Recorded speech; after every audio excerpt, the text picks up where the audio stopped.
Bueno, hablábamos todos estos días el tema de la reforma. Ahora el presidente retira la reforma, dice que no hay más propuestas de reforma. Hay sectores que están pidiendo una reconsideración, como no era que la quite entera, era que quite alguna cosa. ¿Cómo vamos ahora? ¿Cómo seguimos en el año 2025? ¿Cerramos este año y luego vemos qué hacemos o hay algo que hacer todavía? Mira, el equipo económico y el gobierno perdieron una oportunidad de oro. Y digo que la perdieron porque la economía muestra estabilidad. Acabamos recién de pasar de unas elecciones sin ningún tipo de trauma político. Hay estabilidad social. Entonces ese escenario no fue aprovechado, o al menos fue mal aprovechado al presentar una propuesta de reforma fiscal que le daba la espalda a la población dominicana. Le dieron la espalda a la población dominicana en la formulación y posteriormente entonces la población le dio la espalda al gobierno porque estuvo haciendo o presentando una carga tributaria adicional que yo he calculado en más de 26,000 pesos al año para cada ciudadano con la reforma si se hubiese aprobado tal cual fue presentada. De ahí que esta oportunidad no creo que vuelva a presentársele porque el país entendió, y así lo expresó a través de diferentes manifestaciones, que si ellos se pasaron más de 4 años formulando una propuesta de reforma fiscal y encontraron el momento óptimo, y esa propuesta de reforma fiscal que se suponía era la de mejor calidad desde la perspectiva de ellos, la población no se la compró, quiere decir entonces que a ellos se le puede aplicar perfectamente el principio de Peter. Que el principio de Peter establece que cada quien llega a un momento en que alcanza su nivel de incompetencia. Vale decir, el gobierno fue premiado porque ganaron las elecciones, año 2024, porque entendió la población que lo hicieron bien durante el periodo 2020-2024. Pero ¿qué pasa? En una nueva gestión gubernamental 2024-2028, cuando tiene de frente nuevos desafíos y nuevos retos, no han tenido la forma de cambiar la situación y entonces ahí se demuestra su nivel de incompetencia. Es decir, que el equipo económico ya llegó a ese principio de Peter que te decía, ¿no?, alcanzando el nivel de incompetencia. Con ese equipo económico es poco lo nuevo que se puede hacer. A mí me llamó la atención cuando en el discurso el presidente dijo, el equipo económico, para mí es un énfasis, el equipo económico preparó una propuesta y mucha gente está pidiendo la cabeza del equipo económico porque entonces Abinader es el salvador y el equipo económico son los villanos. ¿Qué podría hacer el presidente Abinader? Está empezando un gobierno, como usted dice, no le fue mal en el pasado porque lo premiaron ganando todas las esferas de poder ganaron. Sí. Entonces, ¿qué entiende usted que procede ahora? ¿Rodarán cabezas? Mire, no olvidemos, Colombia, que el presidente es economista, además de político. Y él fue que firmó la carta de remisión al Congreso de la República de la propuesta de modernización fiscal. ¿Usted cree que la leyó? Por supuesto. A mí no me cabe la menor duda que una propuesta de esa categoría, de esa importancia económica y política, el presidente la iba solamente a firmar, a estampar su firma, así como alegremente, ¿no? No solamente que la firmó y que la leyó, sino también que le fue explicada. Y me imagino que hasta jornadas de trabajo tuvo que haberse realizado ante el hecho de que estamos hablando de que era una reforma que tenía un impacto. No importa la lectura que alguien le dé, tenía un impacto, tanto en los sectores productivos como en los consumidores. Y como los impuestos en general nunca son bienvenidos en ningún país del mundo, pues obviamente no creo que ningún presidente se dé el lujo de no adentrarse en el conocimiento y aprobación de una propuesta de esta naturaleza. El que se lee la carta de remisión de esta propuesta de modernización fiscal, que de modernización solamente tiene lo del PRM, Partido Revolucionario Moderno, luego no tiene más nada. Lo moderno se lo puso por el apellido del partido. Entiendo yo, estoy especulando, lo admito, pero es que no encuentro ninguna asociación, porque usted sabe, Colombia, cuando los impuestos fueron modernos, en el siglo XVII, cuando pasaron de pagarse en especies a en dinero. Pero ahora, 2024, 2025, que era donde se suponía que iba a entrar en vigencia esta reforma, se iba a seguir pagando en dinero. Entonces, lo de moderno es porque tengo que asociarlo al partido de gobierno. Hay como un voz populi de que todo el mundo habla de los evasores, habla de que estamos hablando de montos de 600 mil millones de pesos.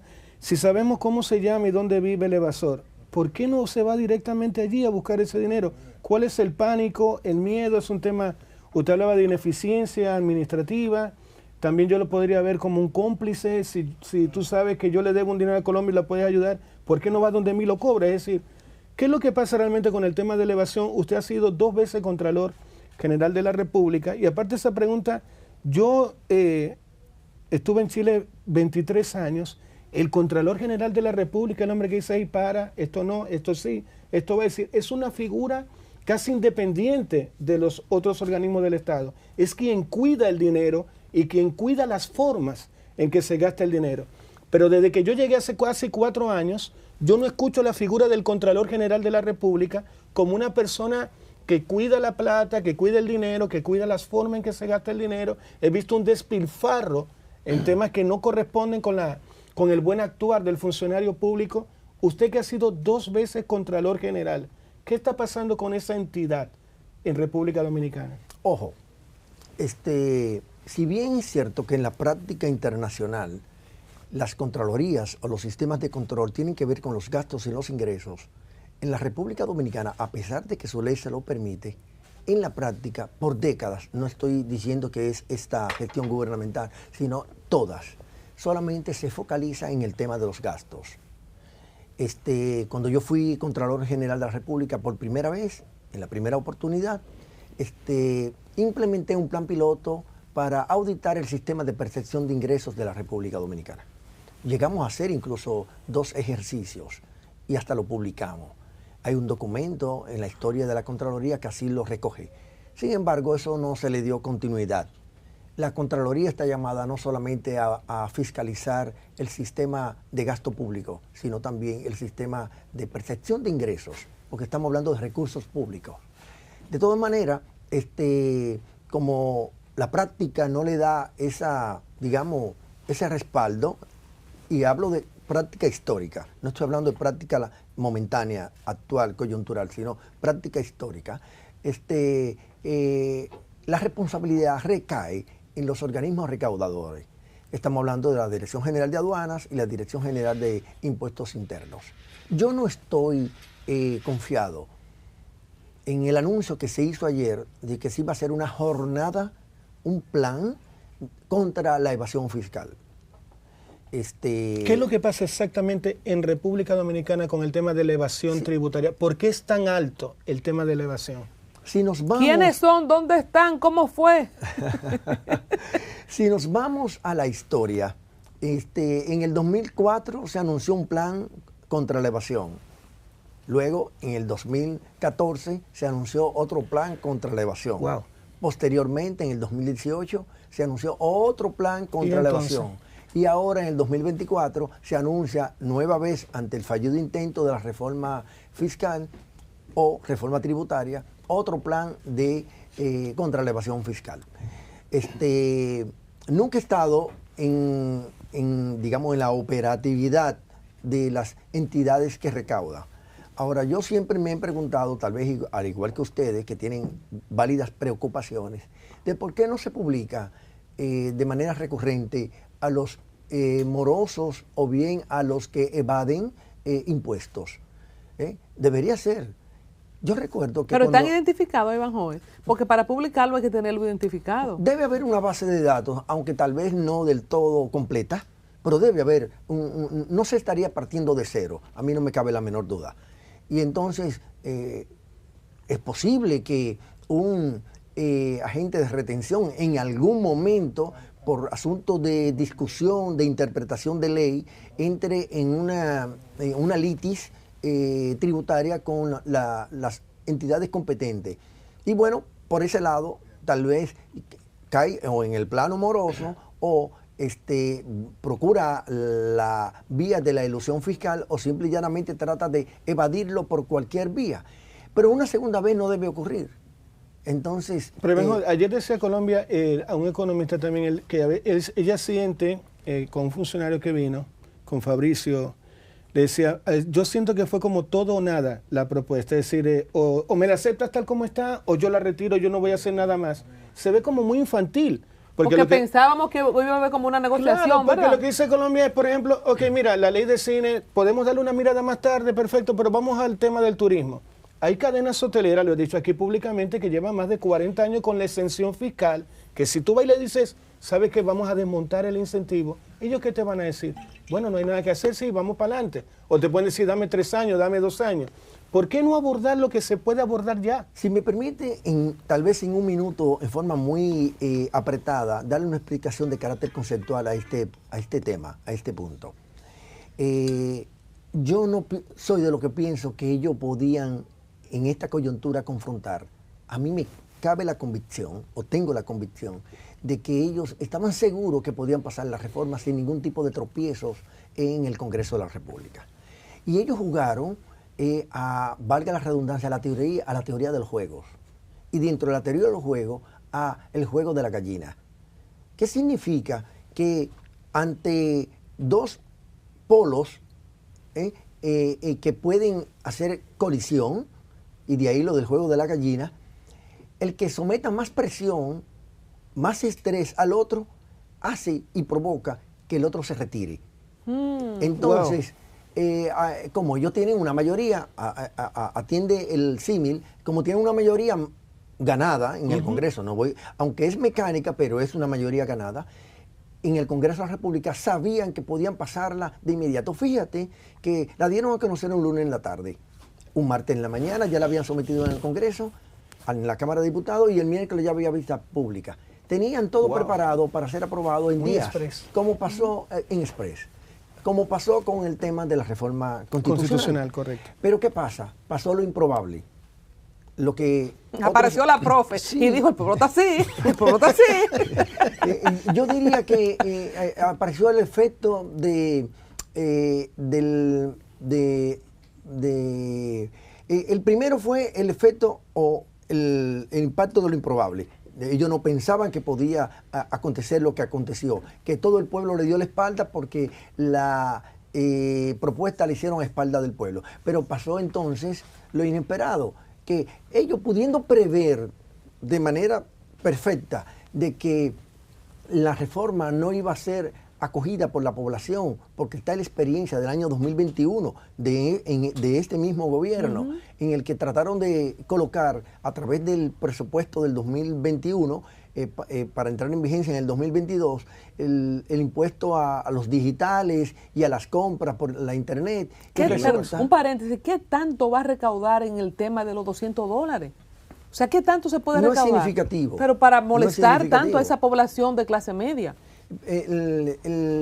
Y yo diría que peor aún, esta reforma, la que ellos plantearon, aspiraba a recaudar 122.000 millones de pesos en total. ¿Y cuánto iban a gastar? Alrededor de 121.000 millones de pesos. Entonces, por eso es que yo afirmo que el efecto era neutro, que iba a ser neutro. Es decir, usted articuló un relato, y por eso yo he dicho, dato mata relato. Articuló un relato de que necesitaba una reforma para obtener más ingresos, reducir el déficit fiscal, posibilitar aumentar el gasto público para atender necesidades básicas de la población y aumentar la inversión, y al mismo tiempo bajar el déficit fiscal y por esa vía bajar la deuda pública. Pero si usted, al nivel de ingreso que está estimando, va a gastar lo propio, entonces no va a generar un superávit, sino que va a mantener el mismo déficit fiscal que está previsto en la formulación presupuestaria del año 2025, la que conoce hoy día el Congreso de la República, que establece un 3% como porcentaje del PIB de déficit fiscal. Ese mismo 3% de déficit fiscal se iba a mantener con la reforma fiscal. De ahí que el efecto neutro, ¿no? Al gastar exactamente igual que lo que se pensaba ingresar. Entonces, cuando lo interrumpí, no contaban con que el pueblo iba a reaccionar así. Ellos entendían que iban a poder pasar su reforma porque tenían mayoría en el Congreso y luego entonces, además de la reacción del pueblo, ¿cuál era el otro punto? Bueno, no, básicamente eso, Colombia. El pronóstico que ellos tenían de que todo lo iba a pasar, porque en la teoría de los juegos, los números le daban de que no tenían, la oposición no iba a resistir, ¿no?, la embestida tanto mediática, gastando 11.000 millones de pesos al año, tratando de condicionar una opinión pública que no pudo lograr. Yo también revisaría la calidad de ese gasto, porque después de haber gastado a la segunda quincena del mes de octubre del 2024, 8.000 millones de pesos, 3.000 millones de pesos más que en igual periodo del año 2024. Para esta misma fecha, Colombia, se ha gastado 8.000 millones de pesos en publicidad y en el año anterior, para el mismo periodo, se había gastado 5.000 millones de pesos. Y no surtió el efecto. No, claro, porque no convenció al país. ¿Y usted sabe por qué no convenció al país? Porque la gente se preguntaba, pero ven acá, ¿y mis ingresos van a crecer en la misma proporción o en la misma magnitud de cómo me lo van a sacar de los bolsillos? Pues obviamente que no. ¿Usted sabe lo que es colocarle un 18% de ITEVI al agua? Pero, ¿y de quién fue esa idea? Brillante, del equipo que llegó a su nivel de incompetencia. Porque es que usted me dice, bueno, se lo ponen a cualquier otra bebida, digamos a las azucaradas. Usted pudiera entenderlo por el lado de la salud. Bueno, reducir los niveles de glucosa y mejorar los patrones culturales de consumo de un país. Perfecto. Pero al agua, que está íntimamente relacionada con la salud pública. Hay una última pregunta que es, ¿cómo es que crecemos en la economía y cómo es que somos la quinta economía de la región y al mismo tiempo tenemos que hacer una reforma urgente porque si no nos morimos? No entendí eso. Tengo preocupación de que la economía no mantenga el nivel de crecimiento que ha estado creciendo. Y digo que tengo preocupación porque el gobierno decía, necesito la reforma fiscal para seguir manteniendo el crecimiento y para mantener estabilidad. Si ya no tienes reforma fiscal, ¿cuál es la señal que se le envían a los agentes económicos? Observe que los agentes económicos internacionales ya reaccionaron. ¿El bono bajó? Y el bono soberano de la República Dominicana bajó 2.76 centavos de dólares. Pero ¿qué resulta? Igual señal pudiera estar apreciando o aquilatando los agentes económicos locales. Y entonces sus decisiones de invertir, las decisiones de consumo, las decisiones de ahorro, irla posponiendo e incluso empezar a anclarse en moneda más fuerte. Pero hablemos bien básico porque ya nos tenemos que ir. El gobierno va a tener que estar muy restrictivo a la hora de gasto. Necesitamos inversión en infraestructura pública y no vamos a tenerla los próximos 3 años. ¿Es sostenible eso? ¿Con toda la deficiencia que hay en República Dominicana? La reforma fiscal... ¿Se puede coger más préstamos y no tenemos que ir? La reforma fiscal no iba a aumentar el gasto de capital, eso no es cierto. Es un mito que yo quisiera manejar y que yo lo estoy desmitificando. ¿Y cómo lo estoy desmitificando? Porque para el presupuesto del año 2025 está consignado un 12% para gasto de capital con respecto al gasto total. Pero en el pasado reciente, 2024, 2023, hacia atrás, es el 14%. Es decir, el gasto de capital lo que ha ido bajando de 14 a 12. Y con la reforma fiscal se iba a colocar en 14. Por lo tanto, lo que iba a hacer era nivelarlo. Bueno, queremos agradecer a Evanjoel N.G. Cortiñas toda la experiencia. Después vamos a tenerlo de nuevo para tratar otros temas, pero desmontando mitos, explicando la teoría de los juegos. O sea que yo creo que con muchas alegorías vamos a estar edificados con el tema. Y le digo una cosa, en la teoría de los juegos, con la teoría del juego de la gallina resultó ser el gobierno, porque salió corriendo. Me encantó. Muchas gracias, señores. No se despeguen de ahí. Conectamos en breve